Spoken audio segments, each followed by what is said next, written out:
Welcome, welcome, and familia. Lucy, good to see you. It's been so long. Joaquin, good to see you as well, love. Everyone, please say hi to Jennifer. She's joining us for today, checking out the class. Hi, guys. Hola, hola. Hey, thank you for turning on your camera. Okay, so Jennifer, what we do before we start our calls is we do meditation. Just a quick meditation together just to get ourselves centered and ready. And let's go ahead and get started. Let's have a seat, closing our eyes, finding a tall spine, relaxing the shoulders. And today, continuing the work that we've started for the past couple of weeks, understanding the energetics and the way the energy moves through the body as we meditate. So starting today by inhaling through the nose, lifting the shoulders up to the ears, squeezing everything towards the crown of the head. Holding the breath at the top, inhale a little bit more. Audible exhale to let something go. And we'll do that 2 more times. Breath in through the nose, shoulders rise, squeeze, squeeze, squeeze. Inhale a little bit more. Audible exhale. One more just like that. Breath in, shoulders rise, squeeze, taking in our entire day, our entire month, this entire year. Inhale a little bit more. Letting it go. And then from here, yogis, we bring right hand to the belly, left hand to our hearts. And taking a moment just to check in with the body. Sealing the lips, bringing the breath in and out through the nose. And with every inhale, noticing the expansion of the belly first. Expanding sideways, just taking up space all 360 degrees. And through the nose, we gently exhale as we soften the shoulders, relaxing the gaze, unclenching the jaw. And just follow this breath in and out through the nose. Noticing the heartbeat, noticing the body. Before we try to change anything, we develop the capacity to just notice. Notice how you feel today.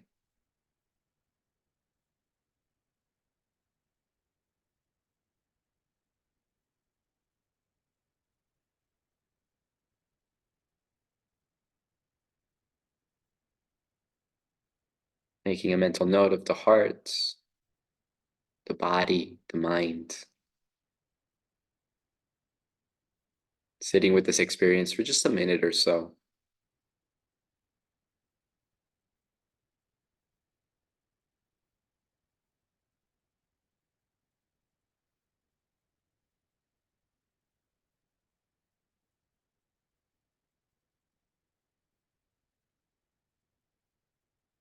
And taking these last couple of moments just to find our intention for today's class. What do we hope to gain this next hour together?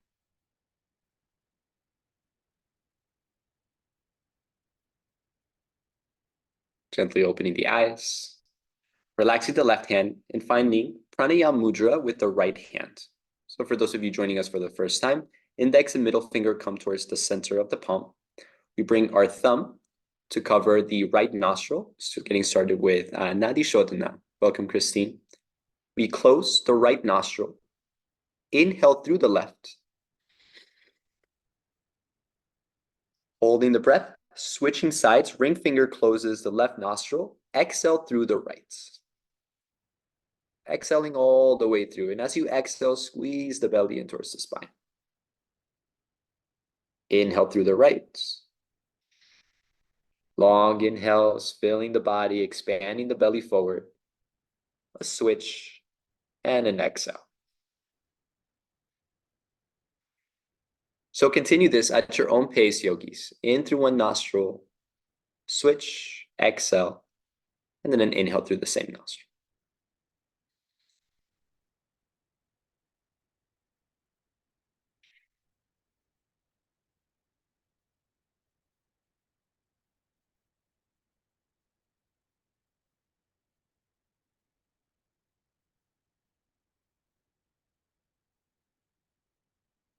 And just to recap from what happened last week, continue your Nadi Shodhana.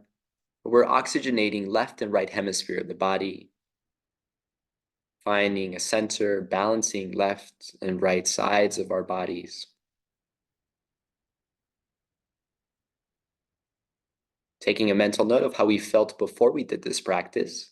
And once we're done, we'll notice what it feels like to arrive at a space after. Tissues are always handy.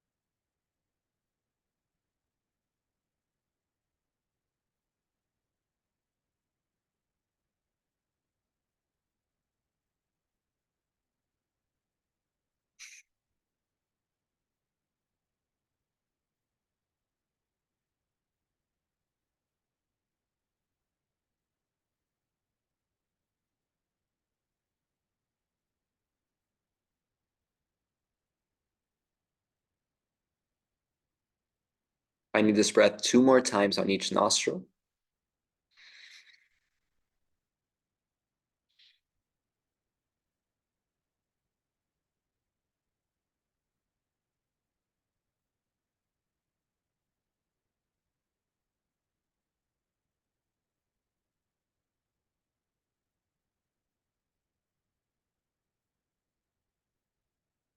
And then from here, we inhale through both nostrils, deep breath in.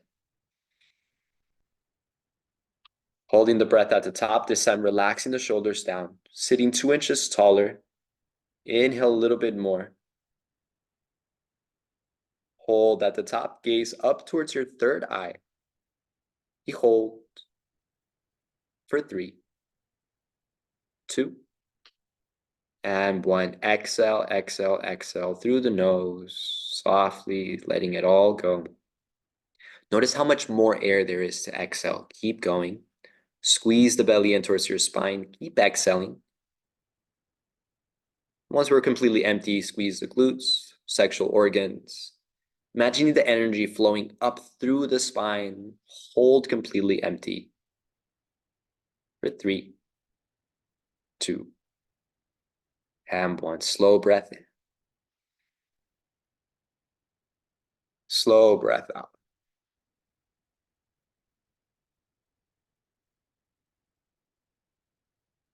And after this practice, we'll take 1 minute just to feel what it's like to be in the body after this change. And just focusing on how different it feels, your experience, the quality of the thoughts.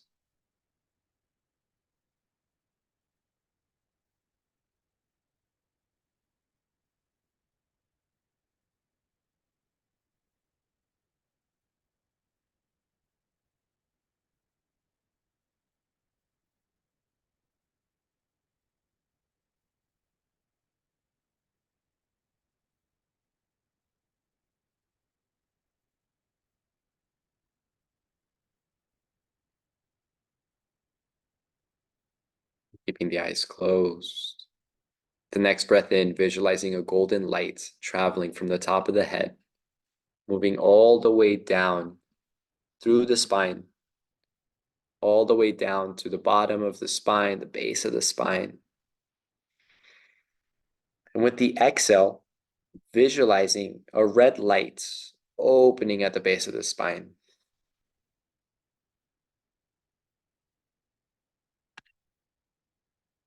And then we do that 2 more times, inhaling through the nose, golden light coming in from the top of the head. And on the exhale, we open from the base of the spine, root chakra, Muladhara, red light that imbues from the base of the spine, opening our connection to the ground. 1 more time, you inhale golden light through the top of the head, traveling through the spine. Exhale, opening the root chakra, opening that space all the way at the base of the spine. The space might be touching your mat, your chair.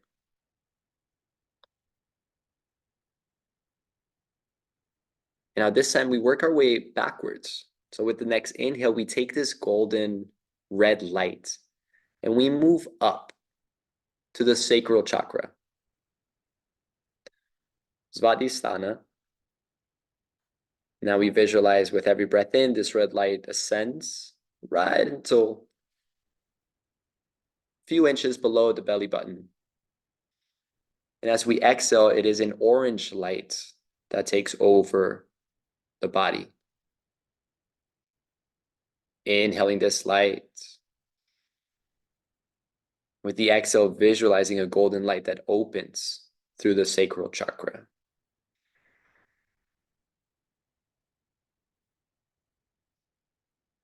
Doing this on your own one more time. And when we visualize this opening, it's very common for us to visualize the chakras as being in front of the body. But imagine a circle that overlaps front and back of the body. Imagine an opening that happens all around the body. Golden light that travels all the way through.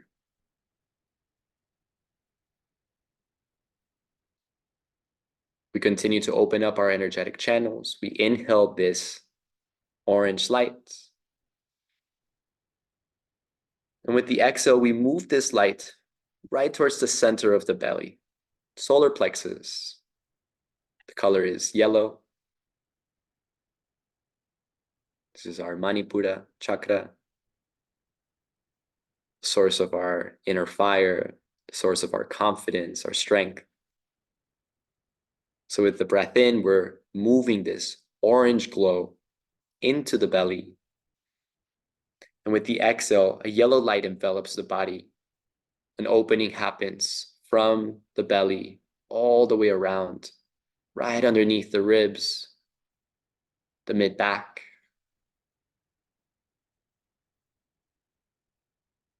Feeling this yellow light that envelops the whole body. Give yourself 1 or 2 more breaths here with this visualization.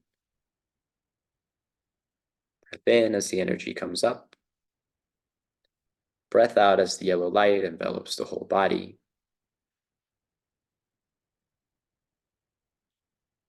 Continue to open these channels as we inhale, moving this yellow light into the heart space. Anahata chakra. With the exhale, we open our hearts in every dimension possible, forward, behind, sides. Deep breath in as we move this energy up to the heart. And a breath out as we feel a green light covering the entire body. Connecting not just to our hearts, but to the hearts of every single person in this call. All of our friends and familia that are not here, sending them this green light from our hearts to theirs as well. Give yourself 1 or 2 more breaths with this visualization.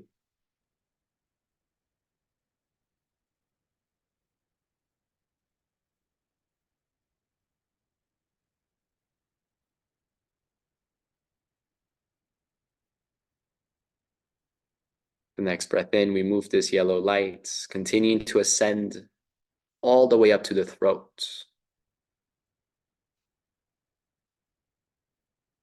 Throat chakra, the color is blue.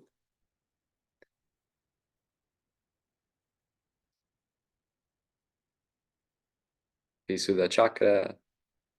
Deep breath in as this green light moves and transforms into a blue light in the throat. And exhale as this blue light goes from the neck all the way through the rest of the body. Experiencing the power of our words. The power of speaking truth. The power of speaking honestly and directly how we feel. taking our feelings in our heart and moving them up to a space where we can share it with others in a way that feels authentic, that resonates, that is in service to all sentient beings. Take 2 more breaths as you visualize this blue light covering your entire body.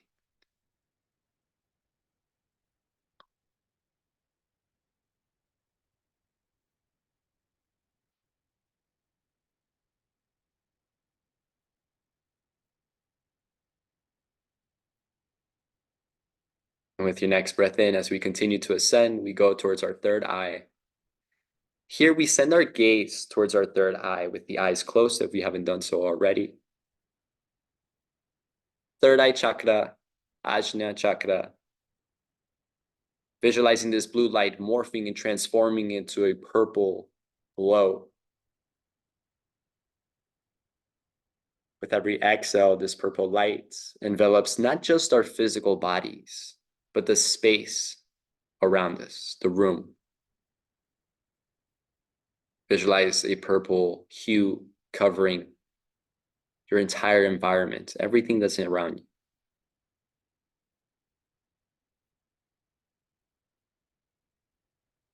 The eye that allows us to see clearly what is. The eye that takes us from the unreal to the real.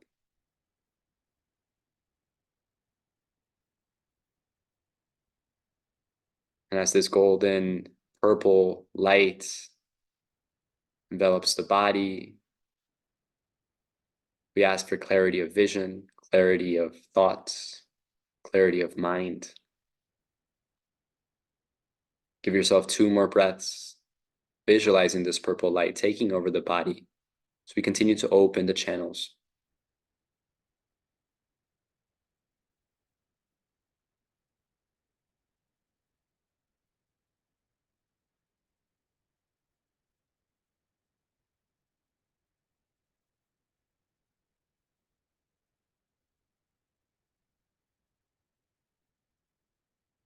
And then lastly, yogis. Visualizing this light traveling from the third eye, keeping our gaze up as we travel to our crown chakra. This opening that comes from the top of the head up to the cosmos. Giving ourselves permission to envision that white light that travels from the spine, from the base of the spine, up through the body, into the top of the head. Visualizing this white light enveloping the entire body. Giving ourselves permission to ask for guidance, to find the right thoughts and intentions, ways of being that are of service, not just to ourselves, but to all sentient beings.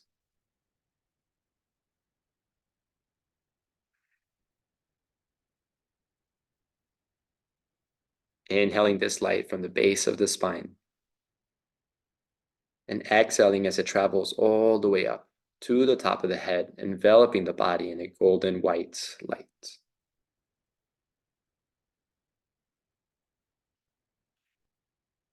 We rest with this visualization, with this warm white light that covers the entire body. Taking just a few moments to feel whatever we need to feel.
Bringing our awareness back to our bodies, yogis.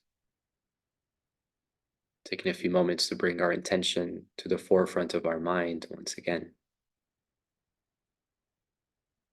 Giving thanks to this white light that covers our bodies and asking for clear thoughts, clear intentions, the capacity to not just listen to the teachings, but truly absorb them into our being.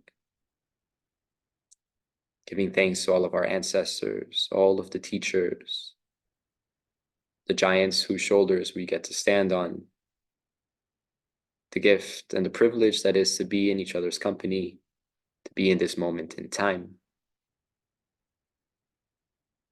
Taking a deep breath in through the nose. Very slowly opening the eyes with the breath out. Bringing your hands to your heart, we seal our meditative practice by chanting Om together. And for those of you who are joining us for the first time, 3 syllables for Om. A, O, Um. So we'll try that together. Taking a deep breath in through the nose to prepare.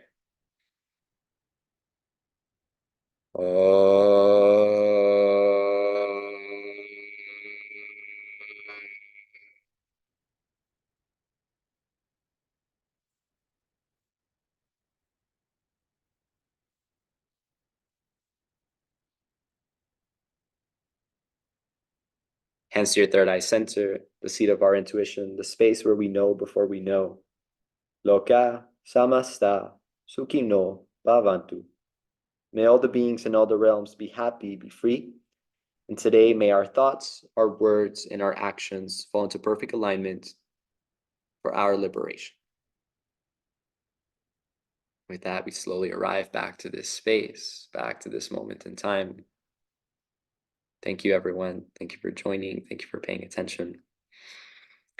It is incredibly powerful and profound to develop the capacity to sit with our experience.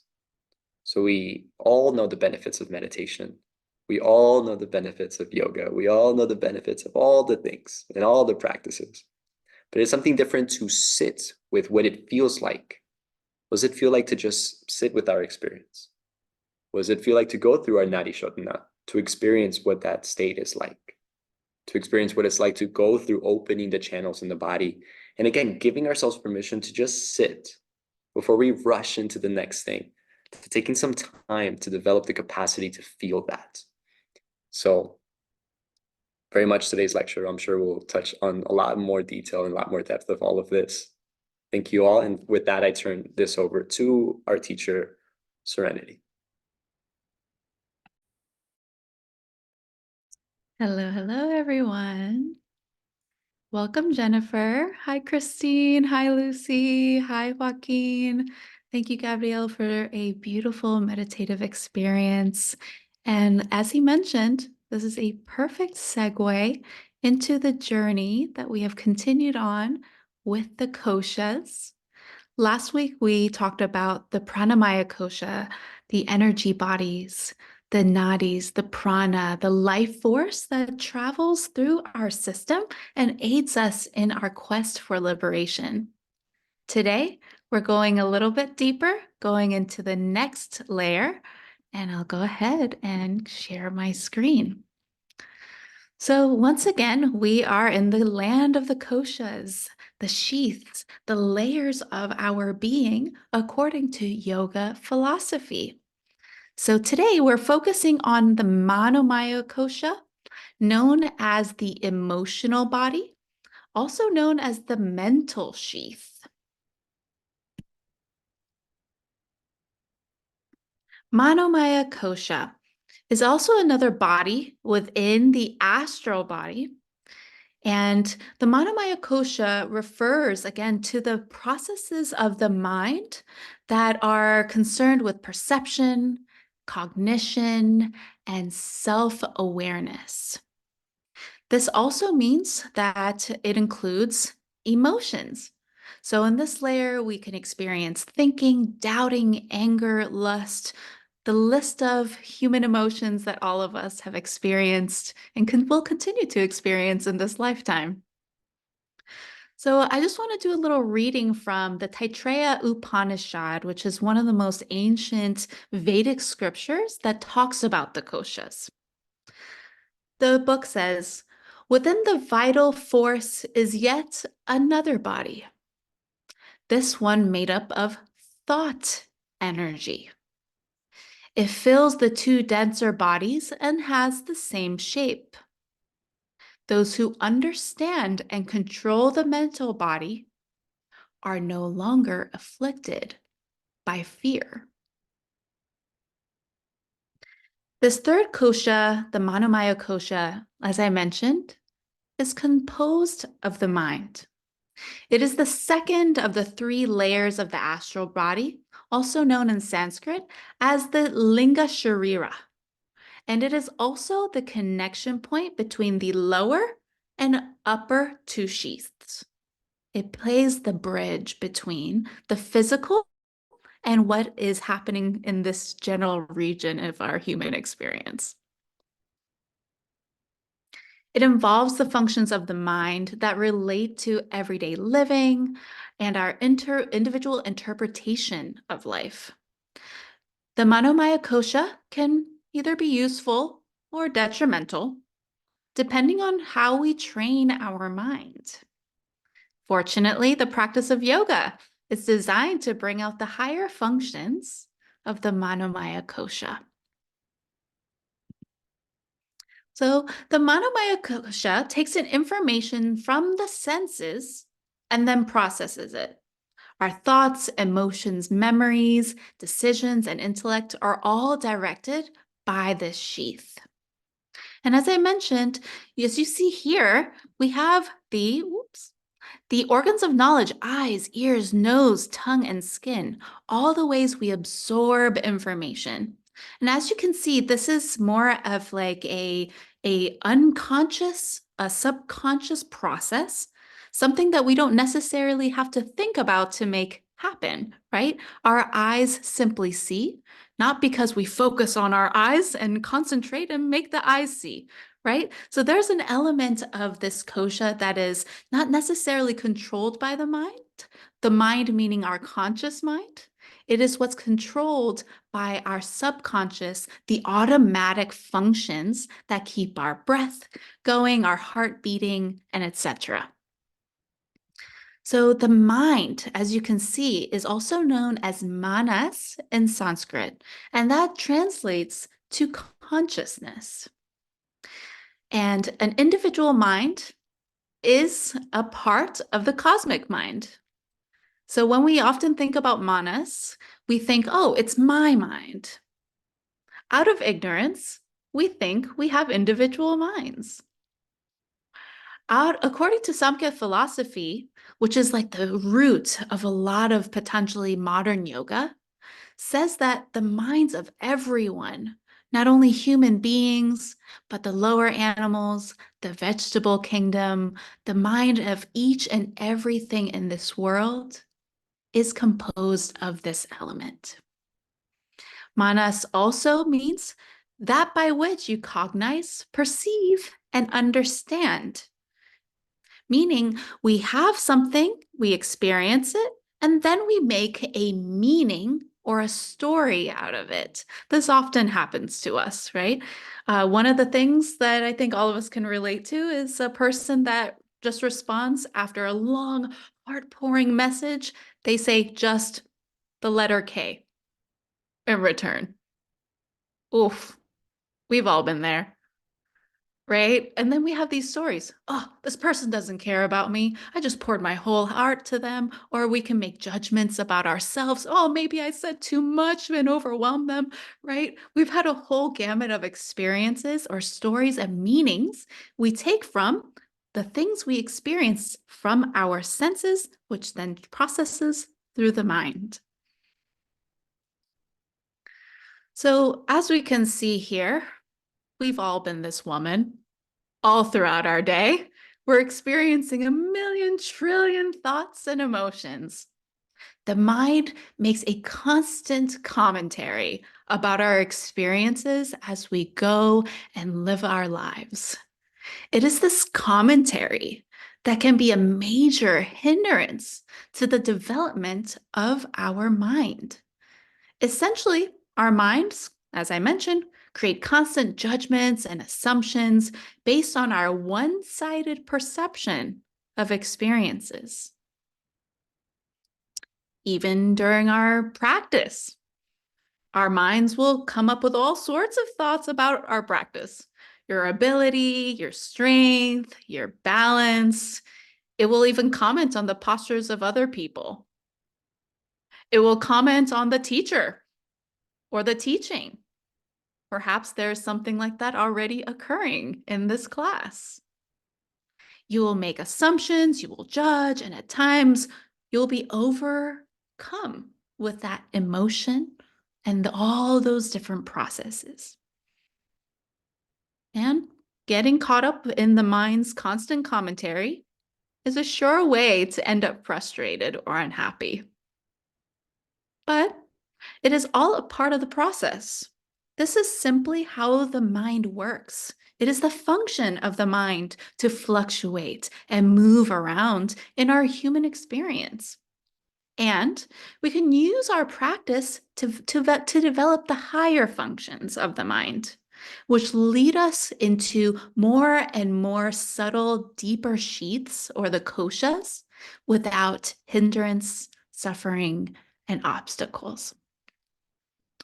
So, what this sheath is teaching us is that instead of being pulled into the stories we tell of ourselves about our experiences, we keep the attention on the breath, our posture, our gaze, and we simply notice the commentary as it arises and also let it fall away as we remain steady.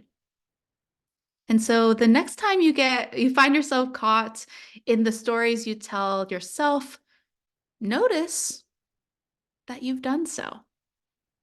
And then bring your attention back to the breath. And this constant return to the focus of the breath sometimes takes work, sometimes takes discipline. Even staying focused during this class can take alertness, focus, and discipline.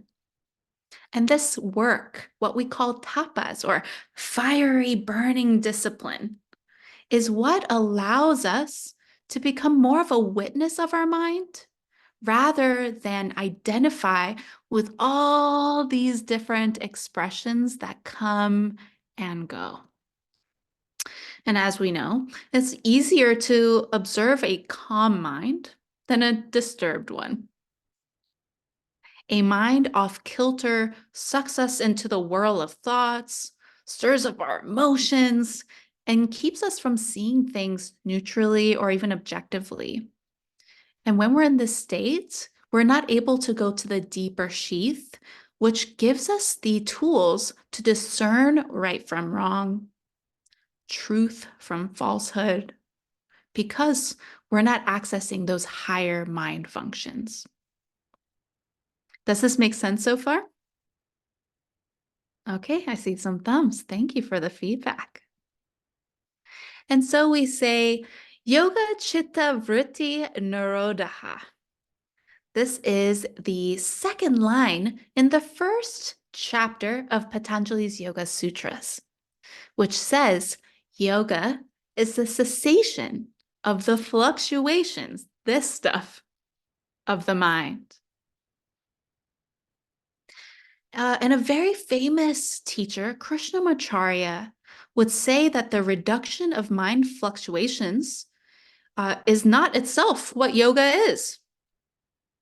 There's a little nuance here. Rather, the mind's fluctuations are reduced as a result of yoga,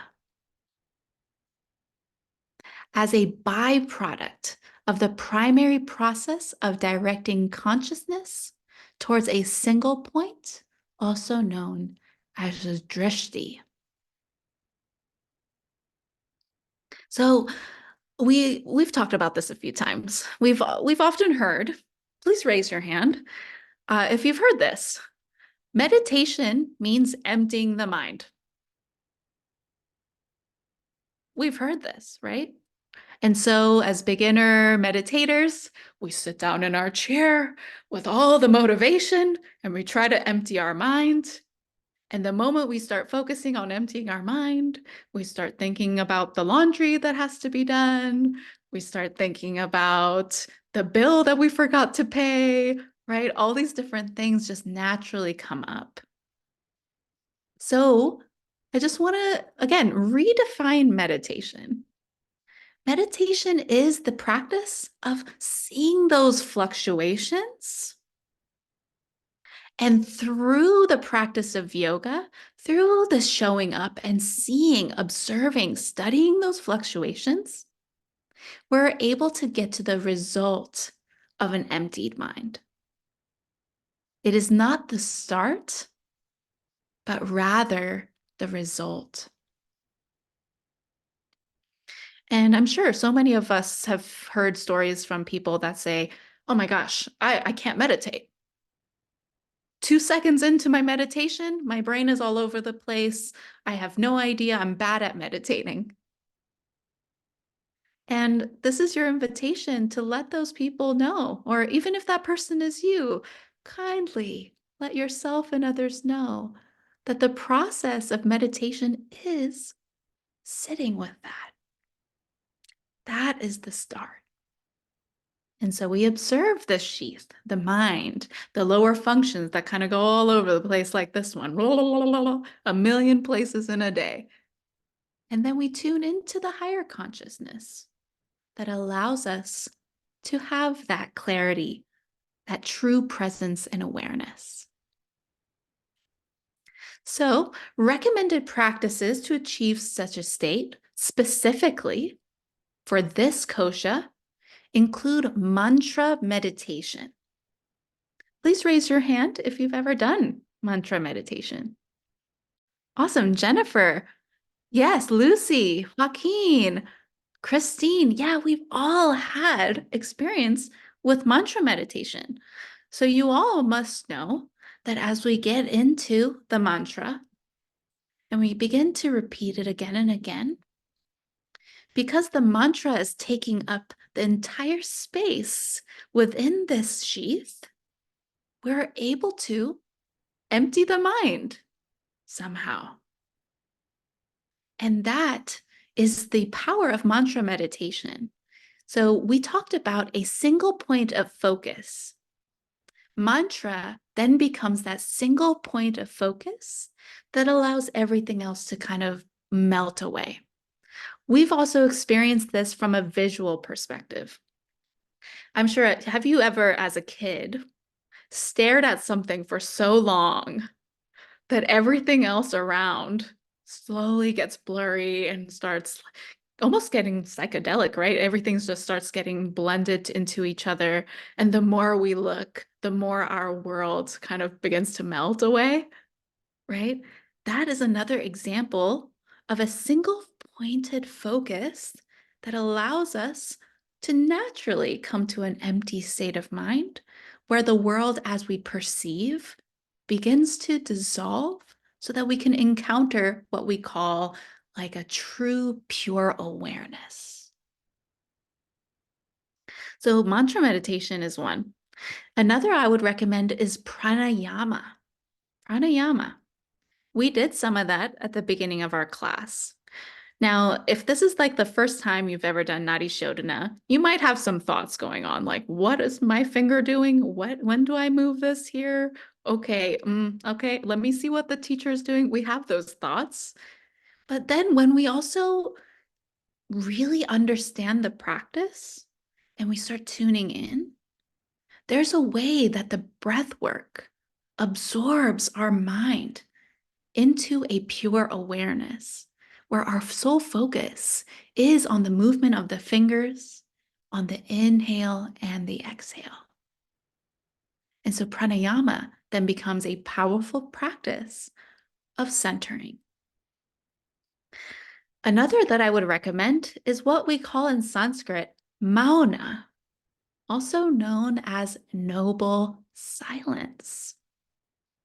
Noble silence. I like to akin to this as a practice of like pretending to be a rock in some ways. Right? What does the rock do?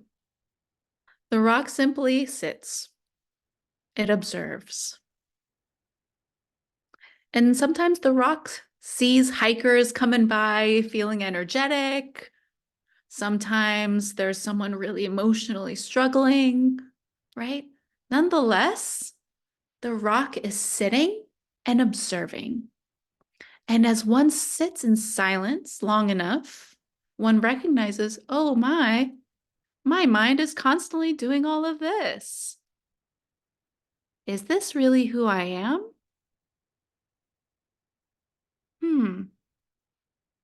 No, it's not. So in the practice of silence, we're able to pull ourselves, disidentify with the thoughts that come and go, with the emotions that come and go. And we're able to see that as simply like a phenomena that's happening in our body rather than I am angry, right? English is funny, isn't it? I am sad. But am I sadness? No. I experience sadness. I experience anger. And just like the words themselves kind of disidentified with the words anger, sadness, whatever it might be, the process of this kosha is the pulling away to naturally go into the next sheath, which we'll talk about in just a second. Another practice that many of us don't often consider, but is very important, is doing like the mental work, the shadow work, releasing what doesn't serve us anymore, spending less time on activities and relationships that aren't helpful. Now, I bring this up because often we go to our yoga practices as a solution to our suffering and conflicts. If I practice long enough, then I will live in peace. But the truth is, if I practice with rigor and discipline, but I continue to be surrounded by people who cross my boundaries, who disrespect me, and I work at a job that makes me feel like throwing up every morning, I will not experience cessation of the fluctuations of the mind, no matter how hard I practice.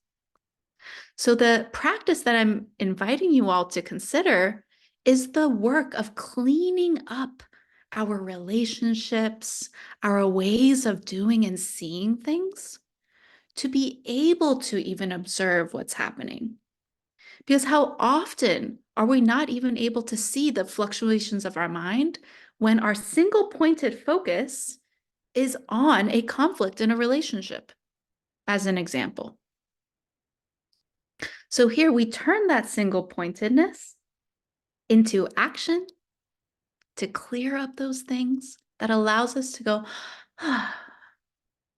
who am I if not this conflict? Who am I if not this mind? Who am I if not my emotions? And this naturally leads us to the next sheath. Vijnana Maya Kosha, also known as the intellect or wisdom sheath. Now, what is the difference here between the previous one and this one? Let's see what the Taittiriya Upanishad has to say. Deeper still lies another body comprised of intellect, separate from the self comprised of mind, and self comprised of intuitive knowledge. It permeates the three denser bodies and takes up the same form. This one is also like the shape of a person, like the preceding koshas. Those who establish their awareness here free themselves from unhealthy thoughts and actions, and develop the self-control necessary to achieve their goals. And they say faith is in its head, righteousness in the right wing, and truth in its left wing. The soul is the foundation. Now, let me translate that a little bit. So the fourth of the five koshas, also known as the Vijnanamaya kosha, is the wisdom sheath. So instead of things that are autonomic processes, like a mind, like the organs that look, and then put a picture in our mind, and then we put a meaning to it, which is what we just defined, this can be thought of as the witness, the aspect of our consciousness that is not entangled with what we are doing, thinking, but rather is aware of what we are doing and thinking. Right? So we are not our thoughts. We know that. And then there are moments where we watch our thoughts. But who is the one that is watching our thoughts?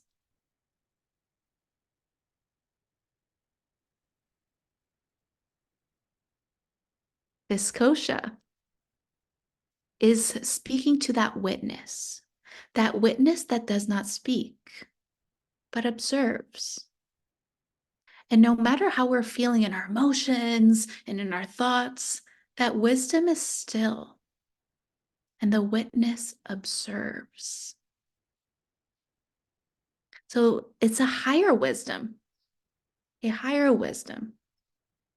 And so I just want to say that the Manomaya that we talked about, just the previous sheath, lays the groundwork, as you can see, to reaching this one.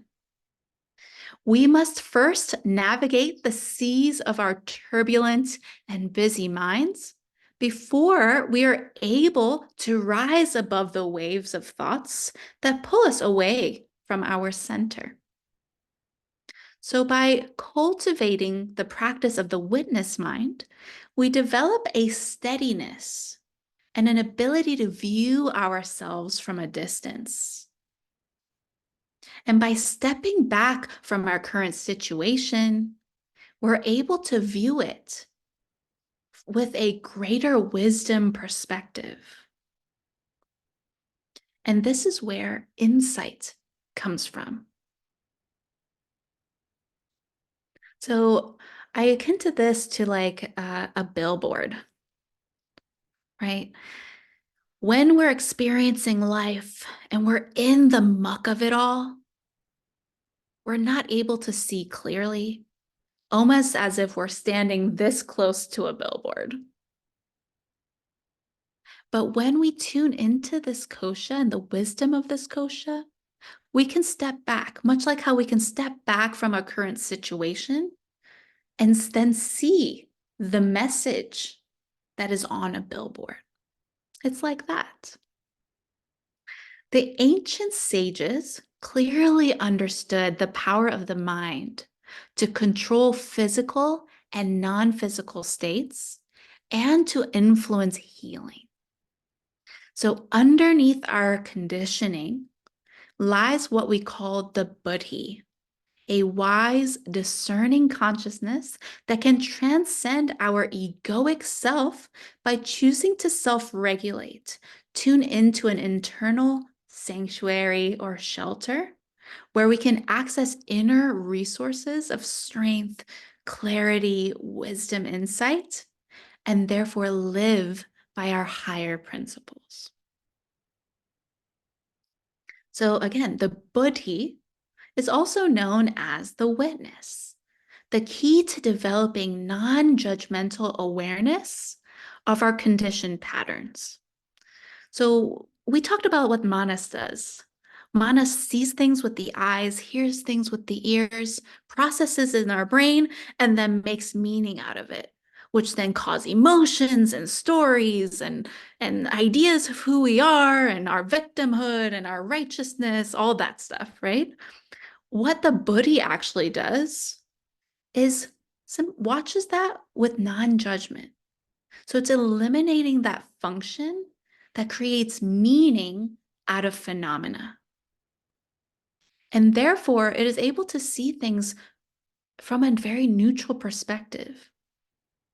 So instead of seeing like the person that responds in a text with a single letter as rude, or as me as like oversharing, or all these stories, we simply say, oh, they sent the letter K. And there isn't all this like emotional turbulence that comes from that single letter in a text message. So, as you can see, we are able to transcend the lower mind. And this kosha actually allows us to choose wiser and healthier ways of being. We can imagine the ego on one shoulder, the buddhi on the other, both whispering advice, like the devil and the angel. When we feed this kosha with higher thoughts, meditation, selfless service, we're more likely to live a soul-infused life rather than one that is ego-infused. And yoga practices can awaken the cellular intelligence so that we can access this deeper wisdom. And once we're able to engage fully with this kosha, we will experience a deeper peace in our lives that comes by a way of freedom of thoughts, actions, and speech that doesn't serve us. And given the world we live in, it is highly unlikely that we will maintain this awareness 24/7. It is like a momentary visitor. Rather, like I said, it comes in waves, gradually increasing over time until we are much less likely to get caught up in the daily drama about our minds that come from our minds. And so our yoga practice, again, is not just about warrior two, tree, postures, right? It is more about noticing the subtle changes that occur when we bring awareness to the functions of our very being. So there are a few elements. We already talked about the intellect, also known as the buddhi. And here in this kosha, we have what's called the ego. We talked about this too. And in Sanskrit, this is known as the ahamkara, the self-assertive principle. This is like the I amness. Again, going back to the way we use our language. I am sad. I am happy. The I am, and even the way we phrase it unconsciously that way, is a function of the ego that says that the I, our individual self, exists. And like I mentioned before, the ignorant mind thinks that we are an individual consciousness. And so we open up our perspective here. Okay. So I would say the cultivation of detachment is how we harmonize this sheath. And this can only happen when we have harmonized the first three and arrive here. And detachment, like the witness mind, is able to observe while remaining neutral and steady in emotion. So another way to consider the ego, the I amness, is a substrate of personality and conditioning, things that we are taught, that generates thoughts, emotions, and intentions. And as the core of our individual identity, the ego colors the lens in which we perceive sensation and experience. And then it weighs and assigns value to that experience and generates an impulse to take action that reflects our conditioning, beliefs, and nature. And it shapes who we are and how we express ourselves in the world.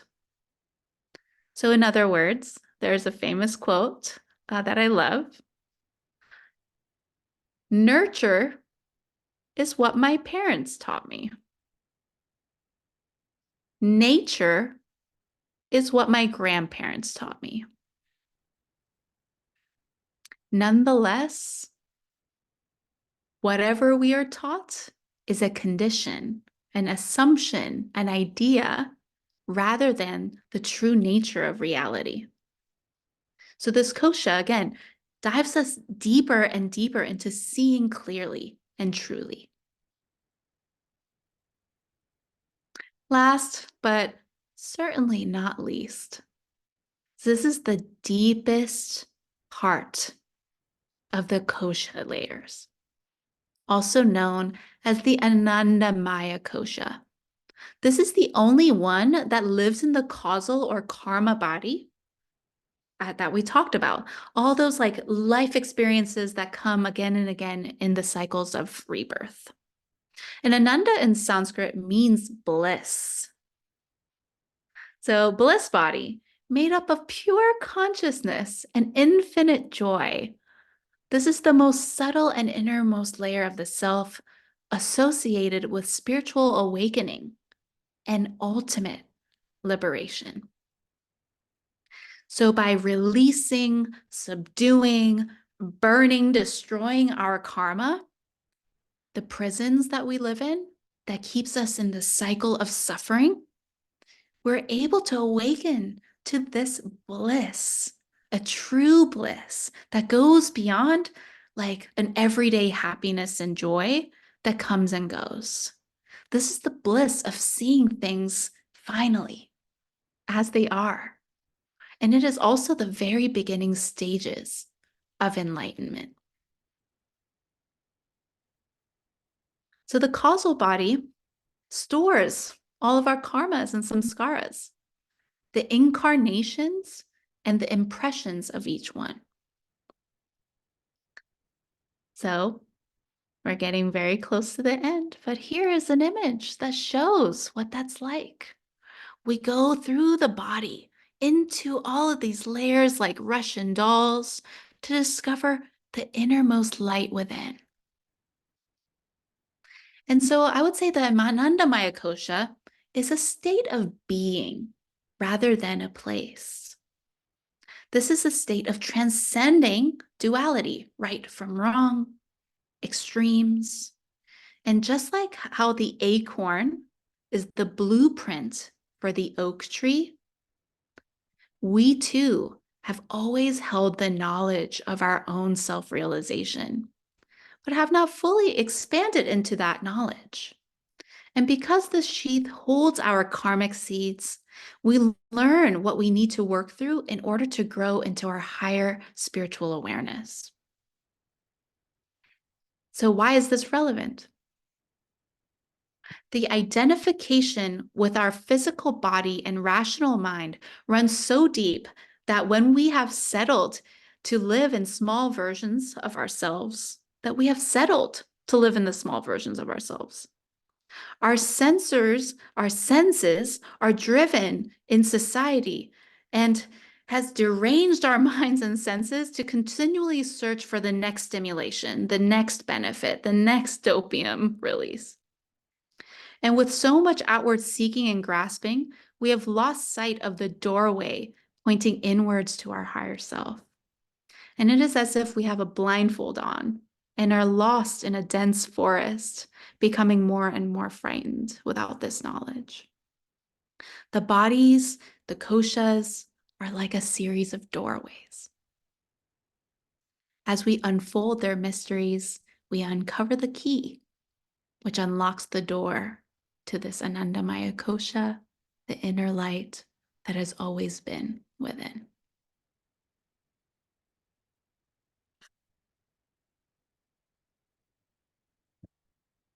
Stopping our presentation here, noticing the time.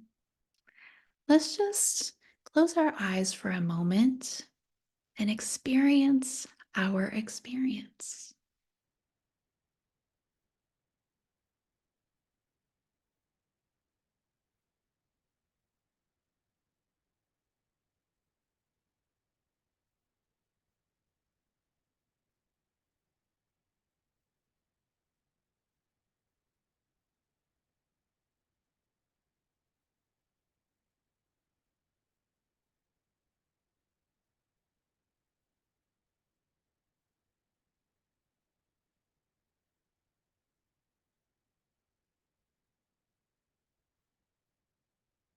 Softly open the eyes.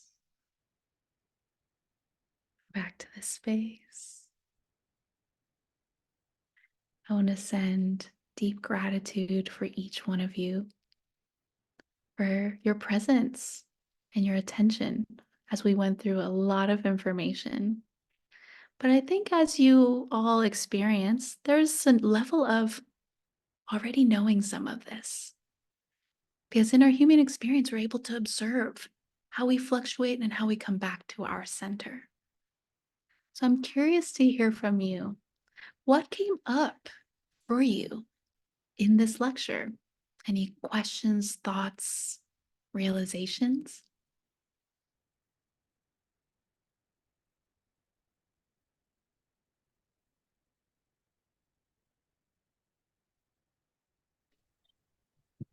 I'm in a relationship right now, and my partner told me, you got to stop getting so much in your mind. You seem to think too much. You internalize everything, and you're gonna ruin what we have that's so beautiful right now. Everything's going so well, and if you continue to overthink all of this, it might ruin our relationship. So that came up a lot during this entire class. Um, Especially with the first Kosha, Manomaya, controlling the mental body to no longer be left in fear and to train my mind, and how yoga is designed to heighten this kosha. Um, so yeah, I realize I get caught up in my mind, and it leads me to unhappiness in my day off and on. It's like this fear of being happy. There's like a fear of actual joy, a fear of reaching a bliss, the fear of the journey to get there, the fear of all the pain of opening and unlocking, and all the work um, that it takes to get there, and the healing process along the way.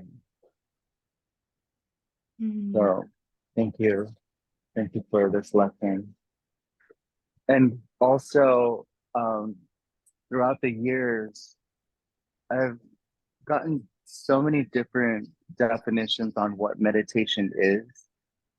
One of my mentors long ago had said that meditation is listening to source or higher power or what have you, your whatever your higher power is, just listening and sitting with it. And then I learned from the Gene Keys from Richard Rudd that contemplation versus meditation is observing the mind and the thoughts. But today we're talking about how meditation is the practice of seeing the fluctuations of the mind, leading to the result of emptying the mind, which I have heard before. Empty the mind in meditation, and like you had said, noticing other thoughts becoming more prominent. Um, so yes, I do already practice this, and it's a great reminder and a beautiful definition of what meditation means for me right now in my life. And I like that we went through all the different types of I guess, tools, like the drishti and the pranayama, which is so important, taking the focus off of all these fears and these crazy thoughts and everything that comes up in contemplation to, I guess, not really distract the mind. However, practice coming back into the present and being mindful is what came up. Being mindful of right now, feeling my fingers, feeling my skin, noticing which muscles to relax, what muscles are tensed up, just like going in Shavasana. Yeah. Um, Yeah, what you're sharing right now is reminding me of another definition since we're speaking about the definitions of meditation. I think all of them are just like the way light reflects, it just depends on the way it's placed. It's all the truth, but it's just another way of seeing it. So I'll define yoga in another way. Yoga is the journey to the self through the self. Now, I want to get this quote right.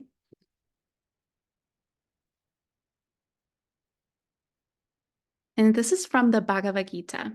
So I will say this, yoga is the journey of the self, through the self, to the self. Now I bring that up because, right, in order to find peace of mind, we're not distracting ourselves with meditation. It's going through these different layers that allows us to get to that innermost sheath. And so what you're experiencing in the overthinking is the act of going through it. Oh my gosh, there's a lot of trees in this dense forest of my mind. I keep walking forward. And as we keep walking, eventually the forest clears. Thank you so much for sharing, Joaquin. I appreciate both the tenderness, the personal share, and also like the inquisitive and observance. Thank you. Jennifer or Lucy, would either one of you like to share?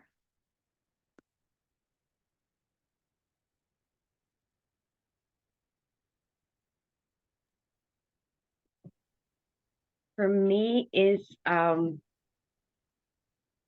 being more the observer and getting out of the ego, because I have the tendency of kind of blaming myself. I am this, I am that. So one of the things I've been working really hard is not identifying with it and kind of detaching from that and being more the observer of, oh, this is kind of just what it is, and trying to kind of detach from it. It I forget a lot about that. Because I always think that something's wrong with me when somebody treats me wrong. My mind just kind of like goes like that. So learning to kind of tame that and be more of an observer instead of identifying that is big for me right now. The shadow work, that's it. The mental shadow work. Right. It is a shadow work.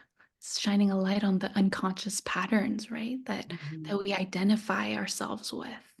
And it sounds like in the observation, you're able to kind of pull yourself back and really attune to who you truly are, which is Right. not like these beliefs, right? And I love that you touched on that. And I think it's really important that you did, because often when we have like a meaning arise from something, like I'll go back to the text message of a single letter in reply, we think, oh my gosh, I just overshared. Oh no, right? This type of meaning making actually arises from a belief that we are too much,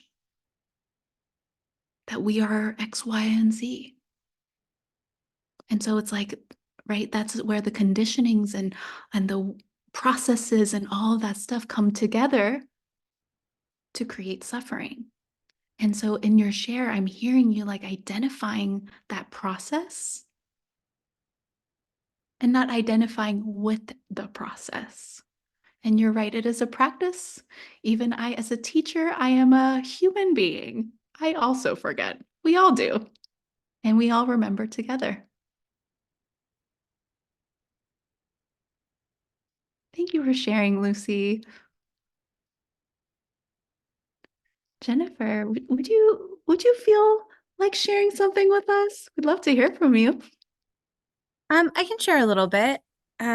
I think one thing that stuck out to me, and mostly I'm a visual person, I'm an artist, is the idea of the organs of knowledge. The eyes, the ears, the nose, the tongue and skin. Just seeing this visual of this information coming in through these different senses. And, I hadn't thought about attaining knowledge in that way. You think so much into the intellect when really it's the sensations that teach you the most. Oh, thank you for dropping that nugget of wisdom for us. There's so much there. Because you're right, like kind of like what Joaquin says.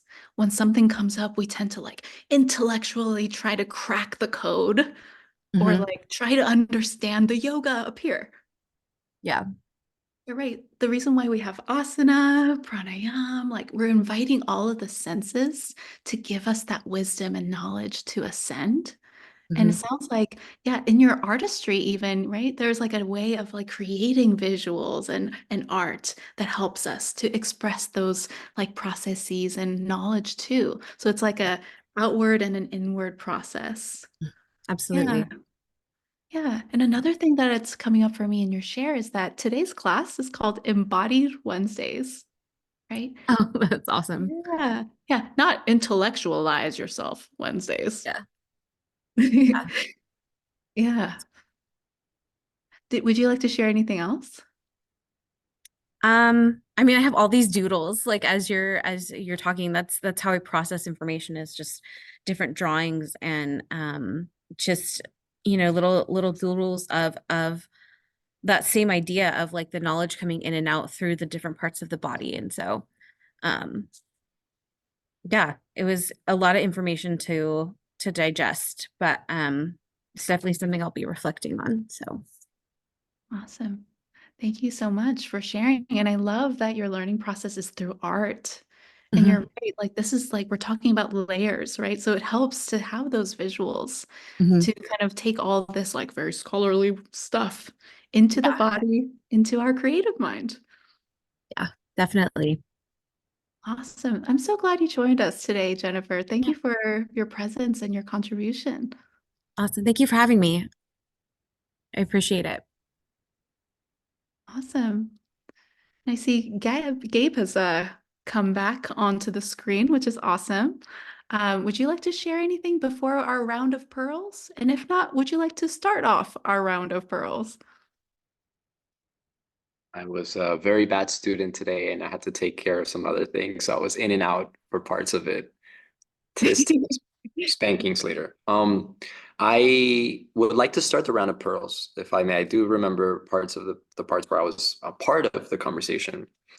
And for me, one word or one short phrase that encapsulates everything learned today is um, yeah, just the layers of understanding of ourselves and how these different dimensions of ourselves give us an opportunity to reframe the ways in which we live our life. Hmm. Thank you for sharing.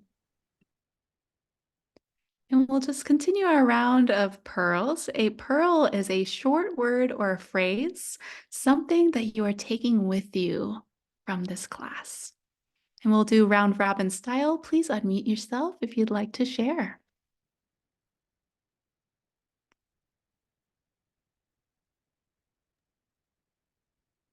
For me, it's focus on your breath. Focus on your breath. Thank you, Lucy.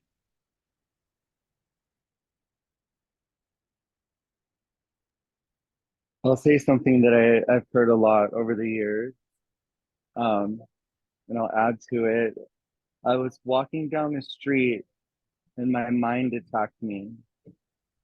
But today I have some principles and some tools to use to get out of that attack. Thank you. Thank you for sharing. Yeah, it's often like that, right? We're doing something totally normal and peaceful, and then our mind goes, ah! Oh, the saying, I'm sorry, the saying was I was walking down the street minding my own business and my mind attacked me.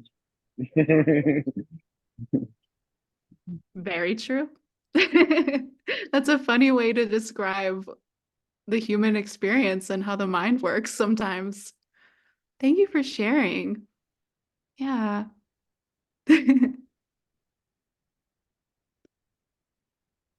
I think to me, the thing keeps jumping out like on my notes and stuff is the idea of like a noble silence.